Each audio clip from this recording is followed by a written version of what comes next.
Hello and welcome. My name is Lance Best and I'm in Auckland, New Zealand. I'm speaking with Sumedh Chatterjee. Now, do I call you Sume or Sumedh? So you can call me Sumedh or Sume. My friends call me Sume. Sume. And I have a brand called Coaching with Sume.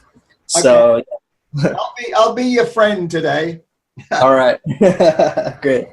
Well, Sume invites you to take control of your own life and harness your true potential by unlocking your layers of resistance and tapping into your subconscious mind for unlimited joy, peace, and freedom, and achieve the impossible. He works mainly with millennials who are lost and need guidance. He works with creative entrepreneurs, people seeking inspiration and achieving the flow state in their lives. Sume is a flow and growth coach. Am I on target so far? Yep. He has a podcast called Sumelevate, which I assume means be elevated by Sume's coaching. He has a BA in liberal arts with concentration in psychology and an MSc in applied positive psychology and coaching psychology. He works with happiness, well-being, and creativity. He can't tell you how to lead your life. He's only here to help you make it better than it already is. I like that. He's your catalyst for personal growth. So, my first question for Sume is, you started as an actor. Tell us about that. So originally when I was very shy during the high school times of my life, and I was really finding it difficult to talk to girls and make friends and all these different things. And the stage really opened me up to be who I wanted to be. And so I tried out for a few school plays. I really got interested in improvisation and theater sports. So that was one of the major shifting points for me. I had a really amazing teacher, Miss Annie. Miss Annie, if you're listening, shout outs to you. You really changed my view and the way that I saw the world. And I think immediately after that, I started to experiment with accents and mimicry and just being able to fully just become anybody, to shapeshift into any character that I wanted to on stage. And that there was a lot of liberation and a feeling of carefreeness that I got from that. And so afterwards, I got really interested in using those theater techniques and in the warm-ups, in backstage where I was lifting heavy boxes or figuring out what lighting to choose. All of those little techniques, I found a way to use them in my own life and in my daily life.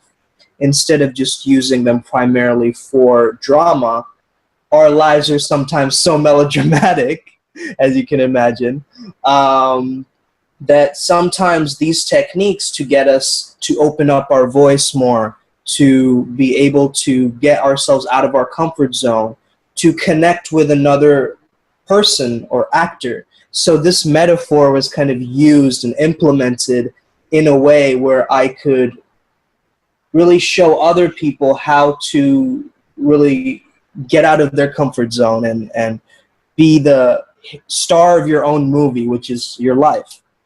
And so that's kind of how it started in the world of me going into being a theater actor. I did a course as well, a summer course in acting on camera from the American Academy of Dramatic Arts. And that was also extremely helpful to understand the different ways on which you show yourself on camera is so different than being on stage. And so I learned both of those two worlds, and it really interested me. I didn't go on to being an actor. However, I used all that I could in that arena and applied it to my coaching. Hey, great. Hey, do you know, you just reminded me when I was at school and we were doing a school play, the teacher told me afterwards, he said, just a thing, when you're up on stage, don't scratch your bottom. You don't even realize that everything is in full view of everybody and they'll see everything that you do. Yeah. Hey, come on, you stepped into it. Let's give us a couple of mimics or something. Have a bit of fun for 20 seconds. Give us a bit of a laugh. All right, I can talk in different voices if you want me to. I mean, I'm very good at imitating different accents. And I mean, if you want me, I can also talk a little bit British. I love that different accents have this layer of unpredictability to it, that you don't know exactly what an accent is, and it really defines a character, you know. And so I grew up watching cartoons. That was it for me. And as soon and I would be a child like watching The Simpsons or something, and I would hear Homer go "Doh," and I would go "Doh," and it was just that sense of me being able to shift my voice into whatever I was viewing, and that there was so much joy in that. And I would even make fun of my teachers growing up, to be honest. I mean, not in a mocking way, but in a way that would make the other students laugh. So I guess I was always kind of a little bit of a class clown in that way. That was really good. How do you manage to do that? You reminded me of a teacher at school. He was Welsh, and I always remember him going, "What do you think you're doing, boy?" Yeah. It's amazing. Just a couple of times lately, I've turned into. I've written a couple of little poems, which years ago I used to do. I used to love playing with words and making them connect and so forth. And I just started doing it again. And you make me think, for people, a lot of the things we've done in our lives, if we only noticed them at the time, we could actually make a life out of it. Absolutely. Yeah. Okay, so tell me what you mean by a flow and growth coach. This is your first opportunity to really promo you. What is it? What is it specifically that you do for people? What's a flow and growth? So I help young creatives and individuals really find who they are, and I create a self-awareness strategy for them in a way that they can use the best of their abilities in their craft, whatever their craft is. Mm-hmm. And I help to inspire creativity in them. Flow, I'm a flow coach, because flow is a state where nothing else matters, where it's just you and a blank sheet of paper or whatever your craft is, and you just have to get into the zone. And what I help people do is figure out what is their own flow state. How is it personal to them? And how can they figure out a way to tap into it, not just for the short term, but how can they sustain it over a long time? And in terms of growth, I love looking at transformation. And as I was taught the GROW model in my master's program, I tend to follow that platform and that kind of, I guess it's a blueprint. And as I really get into G being the goal, R being the reality of what is working for you right now, O is the outward, it's the options that you have that are at your disposal, and W, grow. The W is the way forward. So what can you do? What is your call to action that you can do after our session is over? And understanding this and understanding flow, which is a positive psychology term, by a Hungarian psychologist called Csikszentmihalyi. Very long name. And it's so powerful because I find myself weaving in and out of flow. And maybe right now as I'm speaking, I'm going into flow a little bit too, because I'm not thinking, but words are coming out of my mouth.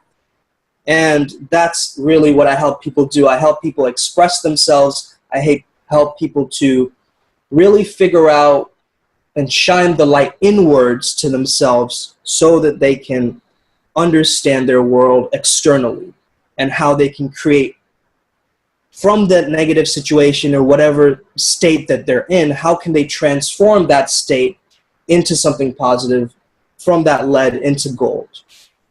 And that's really what I do. So just reflecting back on that, couple of things for me. One is the flow. Flow is about, should we say, when I hit a golf ball sometimes, it's gone, it's forgotten. It's just so beautiful, it's gone. And there have been moments in my life where you could call it flow because what you needed to do at that moment just came. No thought, nothing, it just happened. So what I'm hearing you saying is you want to take people, everybody has those moments, but you want to help people to maintain them for longer. Exactly, yeah. Yeah. Now, the other thing that, from what you were saying, one of the things you do that I've already observed is you go somewhere. Even though you're there and communicating, you go somewhere. Where do you go? Do you know where you go? Well, for me, it's my own world, I guess you could call it. It's my own dimension that I go into, where I draw things from. My inspiration is drawn from there. And I don't know if I would call it a place, but it's definitely a place in my mind, in my mind's eye. I could call it my mental palace if we're giving it kind of metaphor. And from there, I just take whatever I can and absorb whatever potential that I can from there. And sometimes there's shadows and weird demons there too, so I like to avoid those places. Little dungeons there and stuff. So so that's where I would say that I go and I draw inspiration from is my own experiences in my life. And when I am thinking of something to say, I go there and I try and find out what is the right time for this right moment and how can it help me, how can it impact me, and who do I need to be right now? Who do I need to be right now? So when you go there, is it inspirational? Because I can see you doing it a lot. Yeah. I'm just one of those people who, you know, I try to explain to people, it doesn't matter whether you say something or don't, whatever you do, you're always communicating. You can't stop. Exactly, yeah. And I get that you've got this wonderful place. It seems like to me, this wonderful place that you go to. And it's although you say there's demons, it's not a place that you're unhappy in. Definitely not. Fantastic. So when you talk about flow and growth, what techniques do you use? So there are a lot of different techniques. One thing that I use is positive psychology interventions. So things like keeping a gratitude journal, things like how do you see yourself in 10 years, your best possible self, it's called. There's that aspect to it. Then I use different techniques from theater, which I've modified, similar kind of to NLP, but not really. Like I like to really take certain parts of my acting toolkit and make them my coaching toolkit.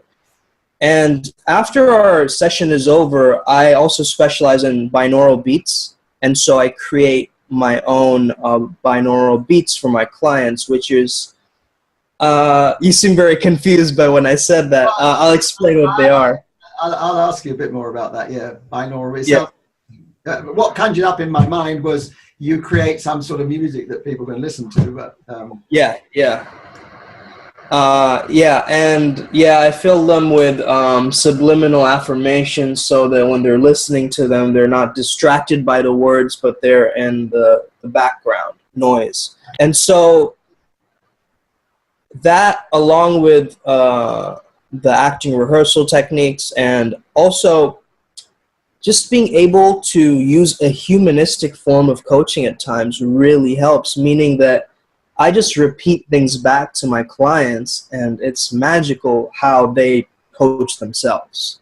It's really about asking the right questions a lot of the times. Yeah. And so the techniques are there to help me to personalize the experience for the coachee. But I primarily like to also do random things, like out of the blue, I'll get them to draw out what is your biggest fear, and then I'll get them to draw it out on a big poster in as many colors as they can, and I'll see where that goes. And I get them to analyze it and explain it to me. What do you see here? Why did you draw that big ear on that cat? Or I really get into depth with that. And I think from all of the different various tools that I use, I have to really get a feeling for the client. Are they creative enough to explore this idea? And from there, I use the correct tools. That there are no correct tools, but the efficient ones for the particular client. I like listening to you. I've done workshops on the art of drawing, and I know that you, even if you know it, you still can't hide when you draw. So whether you know it or not, what you draw is you. You just can't hide it.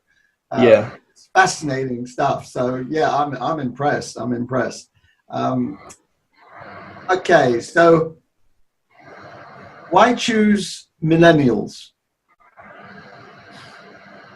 So this is a question that I've always wondered, and I think the best way that I would answer it is that I'm a millennial myself, and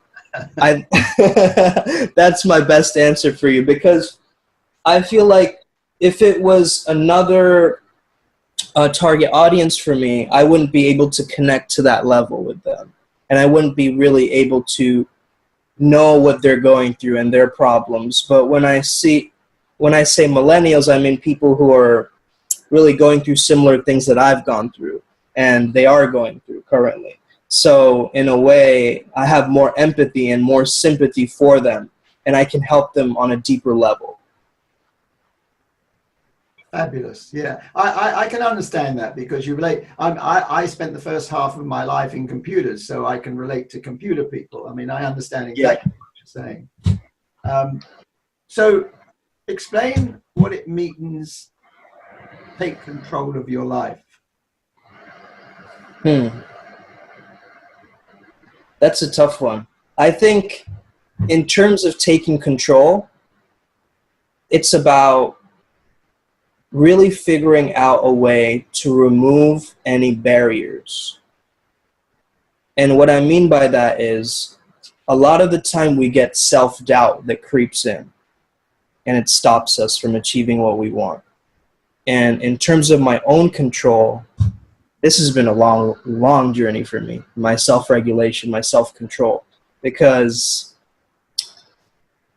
understanding that, I mean, people who are out of control, some of them are in jail, some of them have gone crazy, some of them are not here anymore. And so to understand that, I think control is about really understanding ourselves, getting to that place of self-actualization, and really doing what we can to regulate ourselves and hold ourselves back and have social acuity and be able to find a way to create a strategy. This is why I say strategy, because we need to work out our minds just like we exercise and work out our bodies. And not a lot of people are willing to do that.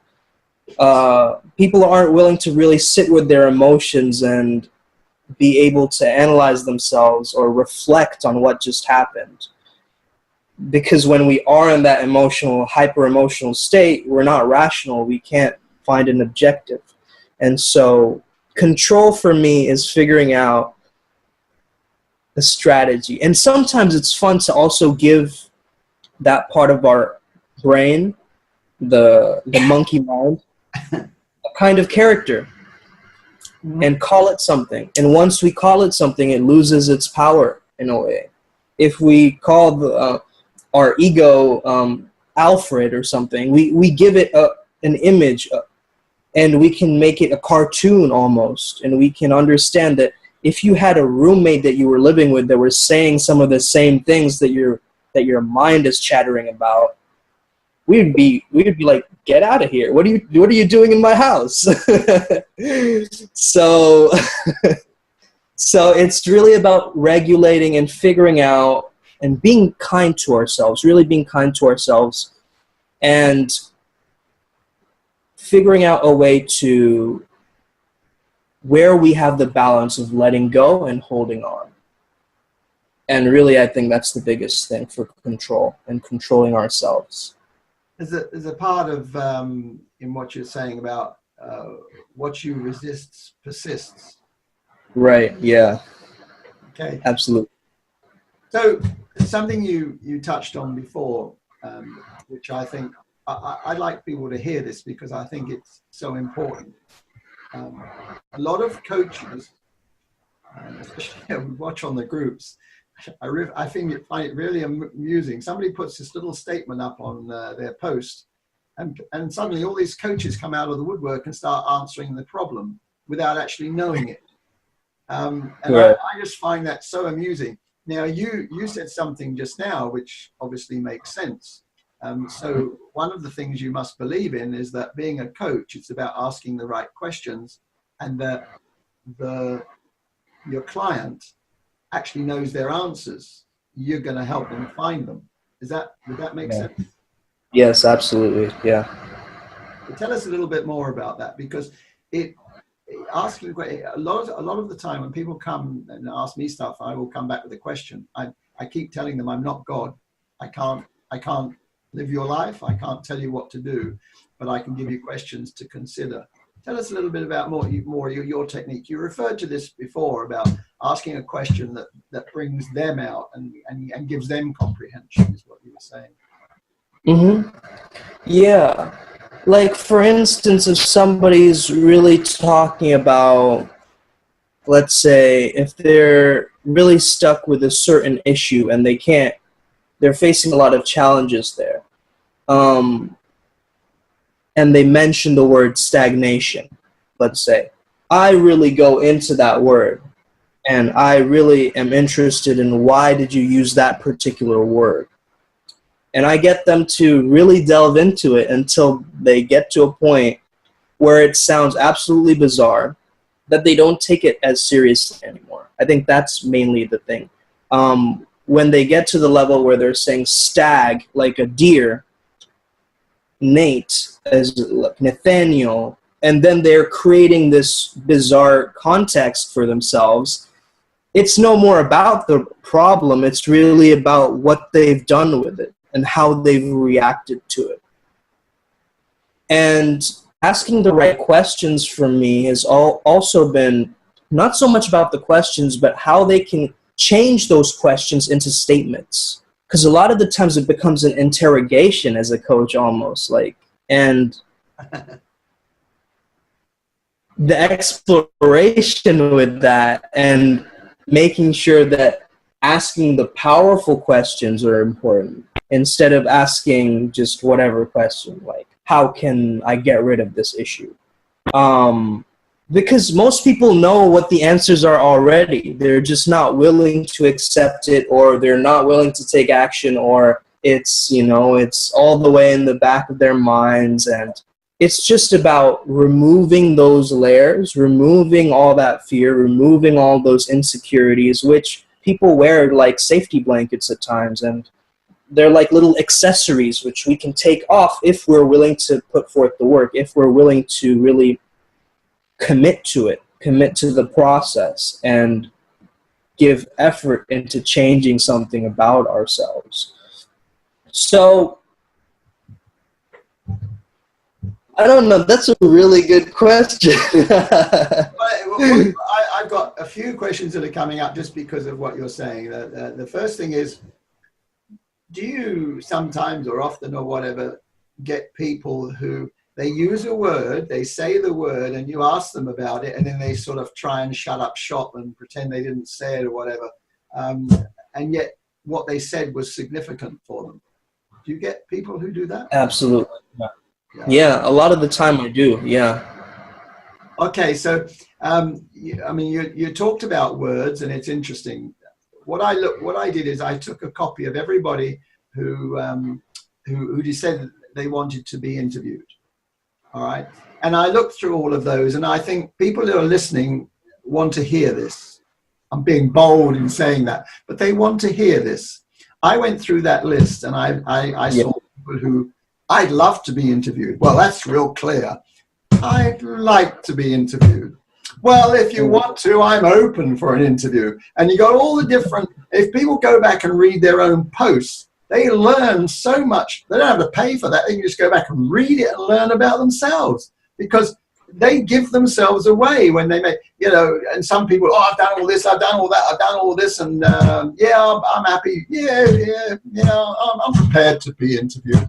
So we're always communicating this stuff. I mean, do people realize how they are coming over? That's part of what I do. I help reflect back to people how they're coming over. Hey, what I'm enjoying with you, because you're observant, and you've made it clearly by a couple of the things that you've asked me. You're very observant. You're thinking about what you're doing. I love the way, you know, it's easy to take offense, but I love the way you go into that beautiful room you've got. I want a copy. I want a visitor's ticket, you know, because it's just like, because you don't lose connection when you're doing it. And whereas with a lot of people, you would lose connection, but you don't. It's just there's some, you know, I think there's something in energy, because there is about energy as well, but it's just so enjoyable, and you're conjuring up all sorts of questions. I didn't have to prepare much more, because you're conjuring up. Currently at the moment, there's all these people being or wanting to be coaches, and they've got all sorts of ways of working it and dealing with it and going for it, and the attraction for a lot of people is, oh, other coaches saying I'm making so much money, when we know that most of them aren't.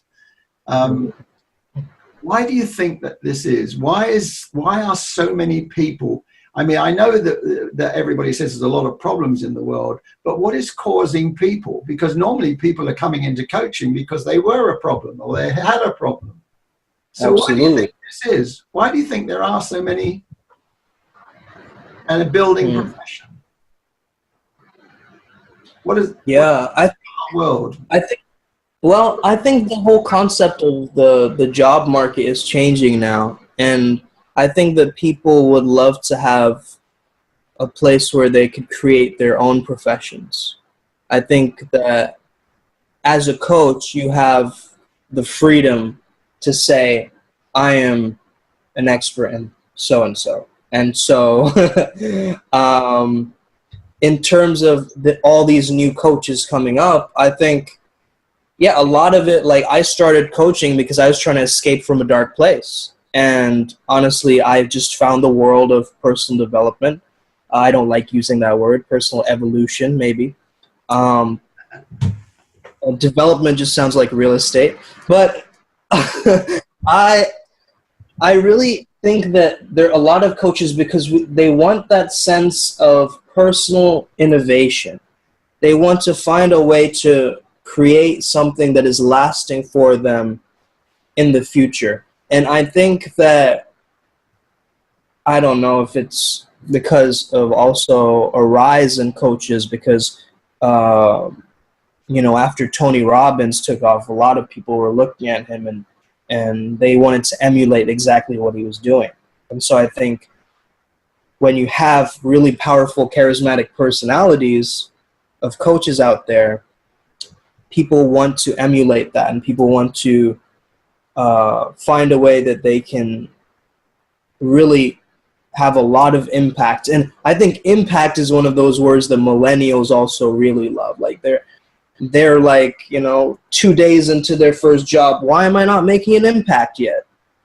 Why am I not changing anything? Why do I have to wash dishes or, do this? And so I think the really big, it's like almost a thing in marketing. It's a way out. A lot of the times people want to just travel and not do any work for it. And as coaches, it's a lot of coaches go in expecting like, this is my full-time job. And I'm also trying to, like, I find myself doing this. I realize, no, I also need a job. I need to find a way to stabilize this part-time until I can afford this coaching lifestyle and really implementing it into my business. So I think a lot of coaches, what they're doing is they're coming from this angle of desperation instead of inspiration, but coaches are supposed to be transformational. They're supposed to inspire people. They're supposed to, not supposed to, but they could. I'm saying that they have this ability to have such a great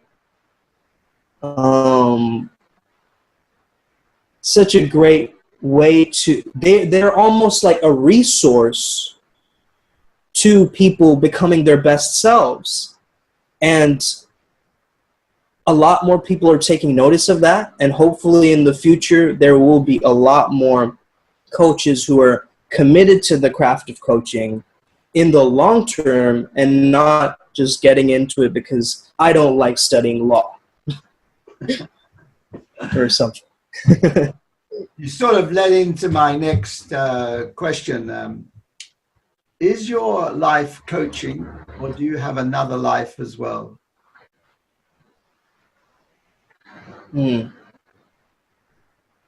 Yeah, that's a great question, actually.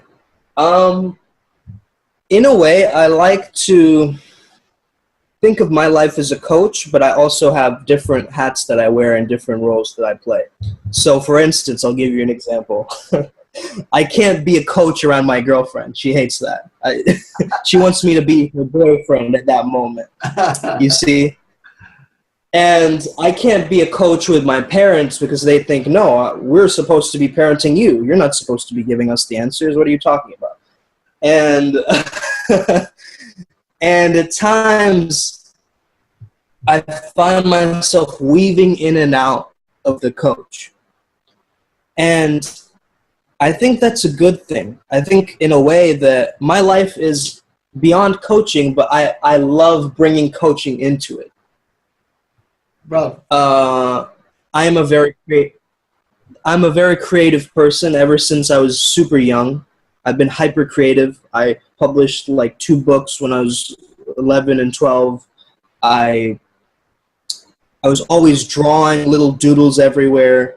And after I reached a certain point in my life, I was kind of forced into academics, and that wasn't really for me. And I didn't find the same joy that I got with drawing in math, for instance. However, I noticed now that creativity was one of my strengths, and I could have easily implemented creativity to be better at math. Mm-hmm. And instead of looking at it as if I'm good at one thing or I'm this or I'm that, it's about really figuring out what are your strengths and how can you use those strengths. So for me, humor, creativity, spirituality, the wisdom that I gained from my mentors and my coaches, all of that stuff, they're strengths that I can then use in my coaching.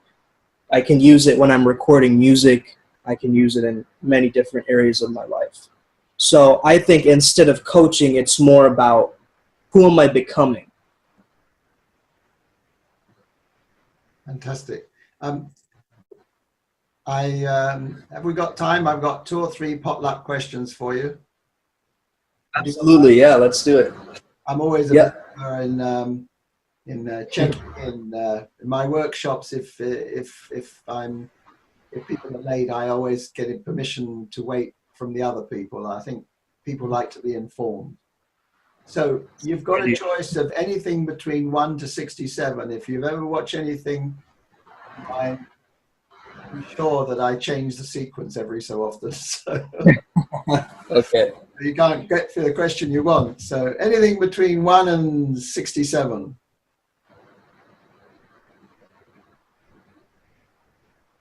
Is this a number or? Any number between 1 and 67. Okay. 44. 44. Let's see, where are we? 44.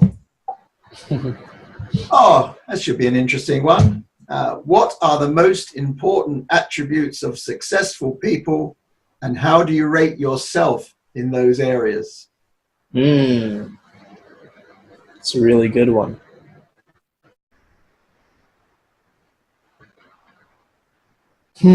I would measure success, first of all, in terms of making a shift or making a difference in someone or something or any arena.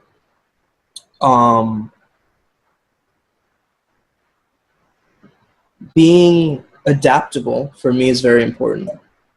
Being able to put me in any situation and I'll be able to come out of it stronger, learning from any situation. So adaptability. And the last one would have to be either resourcefulness or resilience. I think resilience is a very important one. Being able to just keep going, keep going, keep going. Life pushes you down, you're in the mud, you keep going, and you brush it off. Something horrible happens, you keep going. You find a way to really create that battery pack that you can wear for yourself, that you now know what this is like. You now know the harsh situation, and in a way it's made you stronger. And in terms of my own life, I would say I'm not there yet, fully. Maybe in terms of my first one, what did I mention for the first one? I'm losing track. Difference, making a difference. Making a difference, adding value. Yep. I would say right now, out of 10, it would be 7.5. In terms of adaptability, I would say maybe a 6. Very critical of yourself. I am very critical. Tough judger. Okay. I'm very critical of myself, but that is actually my strength and my weakness. I'm really having an ability to analyze myself, and at a time, it's my downfall, and at a time, it's really one of the greatest things that I've ever done for myself, to be really harshly true for myself. And the resilience one, I would say probably an 8. And having resourcefulness, probably an 8 too. I'm about communication, and it made me laugh because when you said, when you get down in the mud, keep going, and I'm thinking, what, get muddier? Yeah, exactly. Yeah. All right, another one between 1 and 67. I love that answer. Let's do 16. 16. I think we might have had that. Yeah, we have had that. I had that this morning. Yes. What kind of winner are you?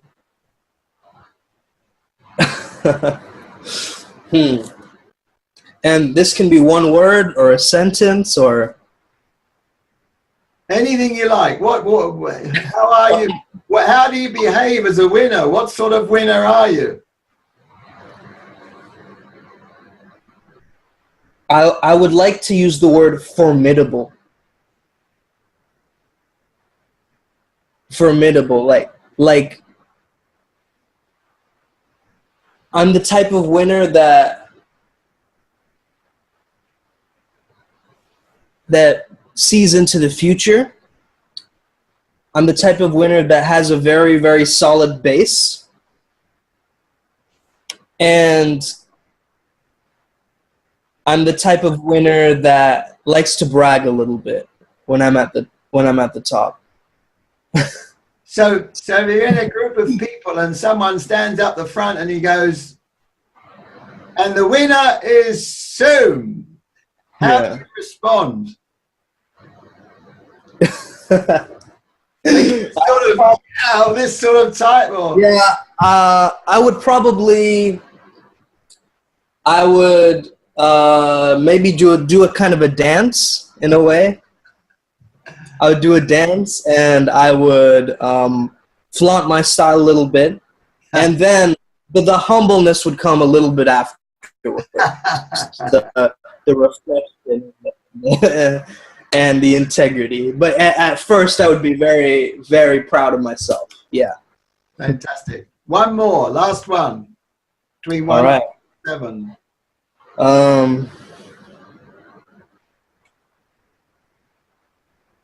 4. 4.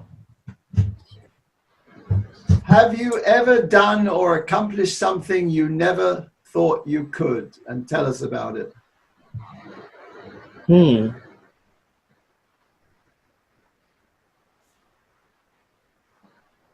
Yeah, actually, I never thought that I would see myself performing at so many events. I never saw myself as a performer at all. I was very shy. I was very reserved. I didn't really like to showcase my talents or myself. And so when I did have those moments, it really disproved that theory, didn't it? It was like every time I got on stage, it just, that limiting belief of whatever I hold of myself as a little introvert, it just shattered away. And one of those things was I performed in my middle years, it was called MYP, middle years program, and that was where you're kind of graduating from your primary year into your, from your middle year into high school.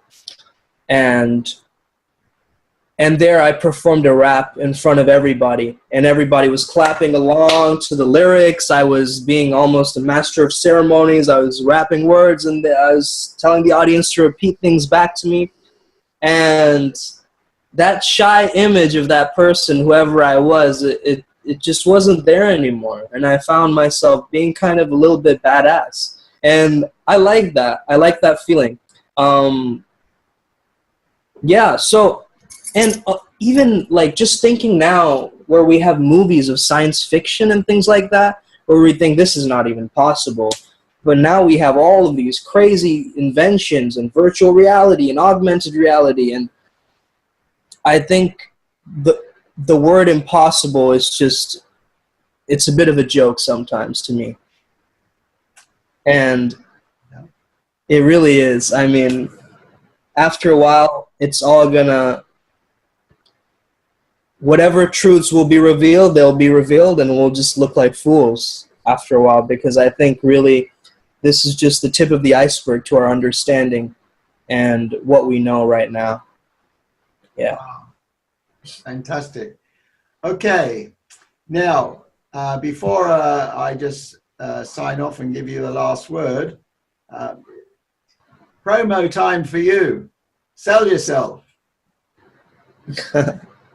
Well, okay. If anybody wants to reach me, if anybody wants to coach with me personally, either send me a DM on my Instagram. I'm always active on there. That Splash Life altogether.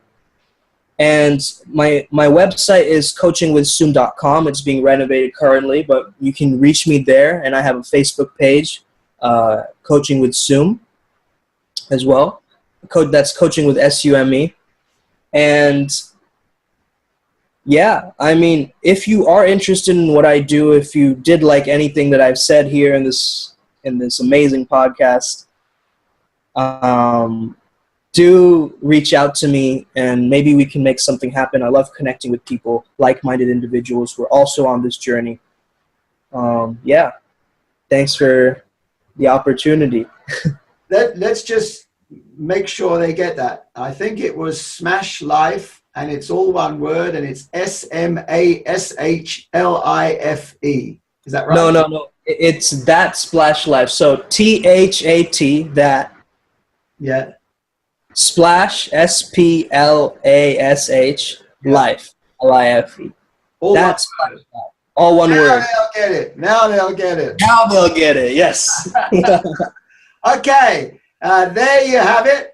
I've been talking to Sumedh Chatterjee, He's a flow and growth coach. He has a podcast called Sumelevate, and you can see, and I wrote this before I even met you, and you can see and experience him as a very interesting character. Yeah, I wrote that before I even met you, from what my observations of what you'd written and so forth. And I really believe, I only say it, I'll never say anything I don't believe. And I really do believe, it's been really great. I feel the connection. I feel that we're on the same platform, if you like, and that's always makes life a lot easier, especially if you're interviewing people. It's been a pleasure. Absolutely. My name is Lance Best, and I'm in Auckland, New Zealand, and I leave the last word to Sume. Step your life game up.